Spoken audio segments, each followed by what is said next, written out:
Hey Gear Seekers, I'm Nick. We're in the car. This is different. We're going to Claire's favourite store in the world. We're going to Bunnings to pick up some pieces for a little bit of a modification we're going to make to the Deepcool CL500. One of the biggest drawbacks with that case was the fact that it didn't support EATX motherboards, and I really like the design of the case. The airflow is pretty good. So what we're going to do is we're going to make the case fit an EATX motherboard. And how we're going to do this is we're going to grab a step drill bit, some files. I've already got a Dremel and all that stuff at home to clean it all up, and basically just grab a bunch of tools that I don't have. Actually, the truth is I do have them, but they're hiding somewhere in the storage cage, and that just becomes like a whole thing to go and look for them. Yeah, we're just gonna go grab some new stuff so we can get it done. So come with us to Bunnings as we grab some stuff and then mod the case. Roll that intro, let's do it.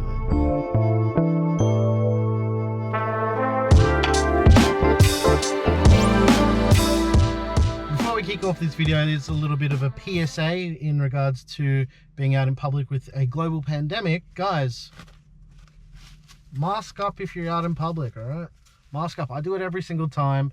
It's not me like trying to spread some kind of conspiracy theory or whatever. Just put a mask on. It takes 0 time. So mask up. Some files. I need some files. What do you reckon, Claire? You're in the video now. Look. Okay, let's get tin snips. What's that? It's fine. You got a multi-tool? Yeah. What are you going to use that for? Everything. And that's the last bit. I had to fight for that one, but here it is. All right, let's get out of here.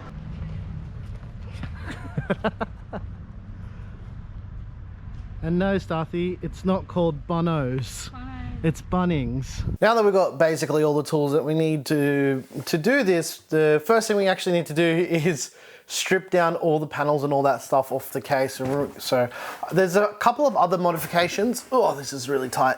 A couple of other modifications I'm going to make to this case as well. One of them being I'm going to remove the hard drive cage down in the basement. So basically as well, like if it didn't make sense to why we're doing this video, if you look at how the holes are drilled in the actual mid plate here for motherboards for cable pass-throughs, you'll notice that if you use an EATX board, it's going to cover all of these holes for pass-through. So what we're going to do is, it's okay that these remain here, so we can still use some of these, but the main thing we need is a pass-through hole for the 24-pin power connector. So what we're going to do is we're basically just going to put it about here. We're going to do one hole, and that's all we're going to do, right? It's a pretty straightforward concept, but if it's actually going to be easy is another story. Now, we've done plenty of case modding and lots of stuff that we haven't showed on the channel as well.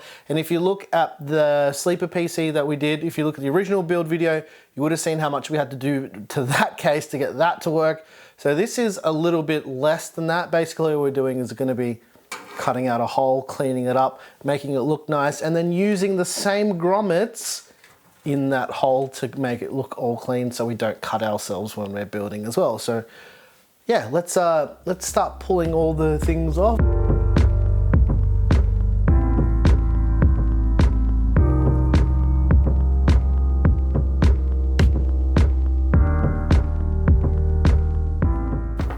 And as I said, with like if you're doing any type of modification to your case, the best thing to do is to remove everything so you don't damage any of the stock componentry. Remove all the grommets, remove any fan hubs, remove Velcro straps, literally remove every part of it, because it will make your life easier and it will make cleaning up the case easier as well.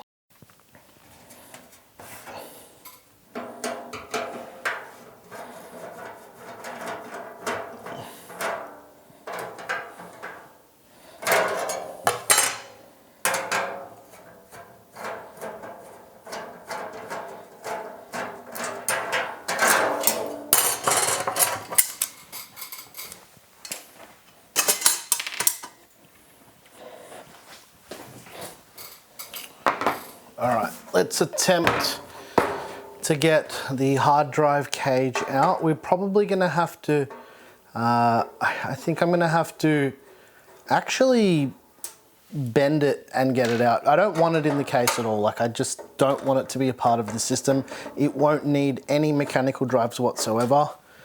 So we're gonna completely remove it. So what I think I need to do is, because it's like essentially a square box, we might be able to collapse it and then slide it out, but it looks as though it's got reinforcement on the back side.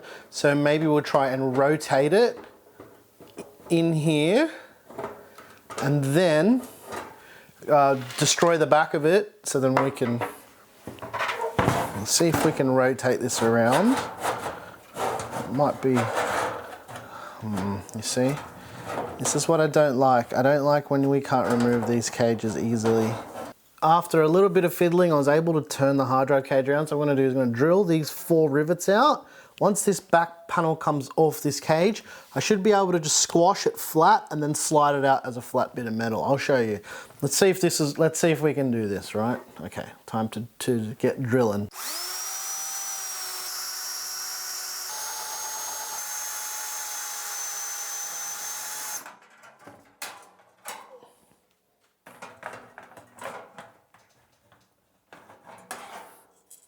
That's it.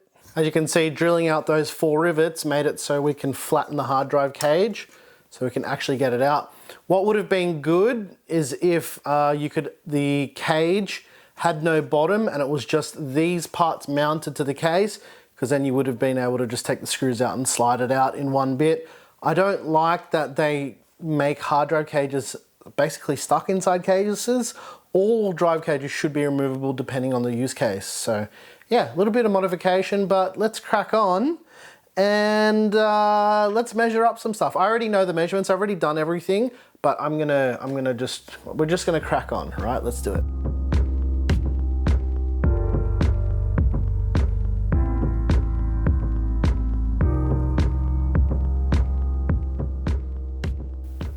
I've already measured these holes. They're about 6 centimeters by, or rather 60 millimeters by about 25 millimeters. So what we're gonna do here is we're gonna make a new hole here, because we've done mock-ups in Photoshop and we can see that the motherboard lines up with the power connector about here. And that's kind of our reference point. So, I mean, it's not an exact science because we're gonna be using a grommet, so it's fine, right? It's fine, relax. And we're just gonna use a step drill bit. We're gonna then just completely mangle the case, clean it up, and then use a black paint pen to get rid of everything and reseal it with a bit of paint. So let's do that.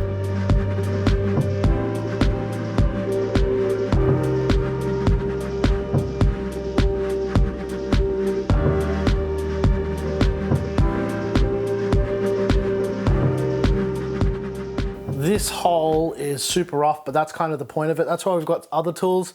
I'm gonna use these tin snips to kind of snip it out, make it a little bit bigger, a bit smoother. Then we're gonna file it down. We're gonna make it look nice and tidy. But yeah, this is the initial ghetto way to do it.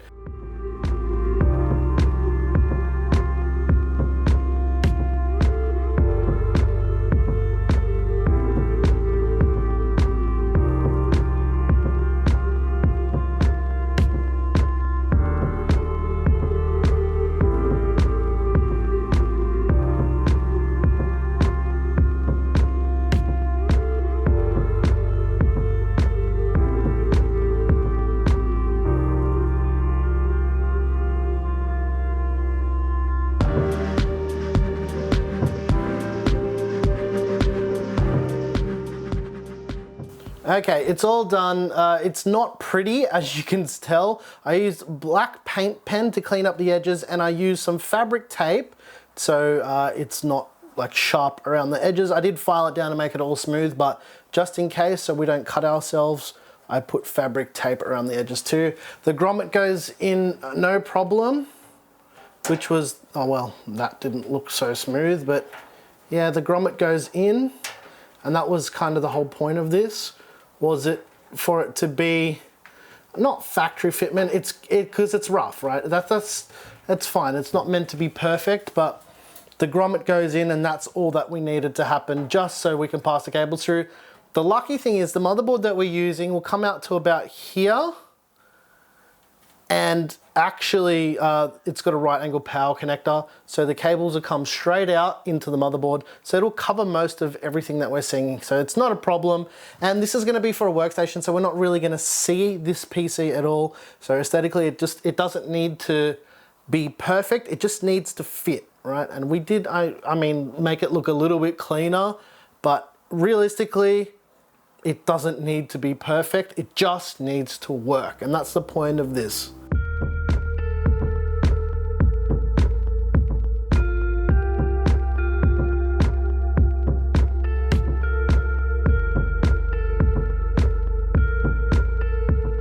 I wanted to do a little bit of a test fit for you guys as well, just to show you this isn't the board that we're using for this build, but this is an EATX TRX40 board. And just to show you why we did this, look at all of the other grommets. Oh, I hated that sound. All of the other grommets are now covered, but now the main one here for passing the power through is all we need. All the rest of the holes are cut out at the top, so there's no problem at all. But as you can see, yeah, it's a lot nicer.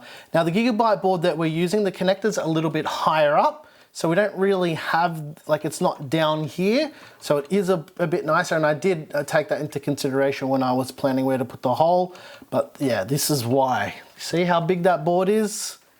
I just had to have an EATX board fit, and that's it. The thing is with this as well, I know this isn't the best or the most perfect way to do this, but I've got to work with the space and the tools that I've got access to. Even though I went and bought more stuff, we don't have a workshop, we literally live in an apartment. So we had to make do with whatever we've got. If I lived in a house and I had a shed or like a work area, this would have been a whole lot better. I probably would have made a lot cleaner cuts, and I probably wouldn't have tried to rush it a little, but I'm really excited to build in this. And the other thing is, with the way that the cables are routed to this motherboard, you're probably not gonna see how janky this is. And by the way, it sits under a desk, so I'm never even gonna look at it. I mean, that kind of defeats the purpose of what I'm trying to do with this build. I like how the case looks. When I look down at it, I want it to look like a bit of like office hardware. I don't want it to be this fancy RGB bling thing. I want it to be a super functional workstation. And back in the day when we had cases that we bought that didn't do what we wanted to do, this is exactly what you would do to make stuff fit. And I would have probably done it a lot cleaner back then, because back then I actually had a house when I was living with my parents like 20 years ago, but now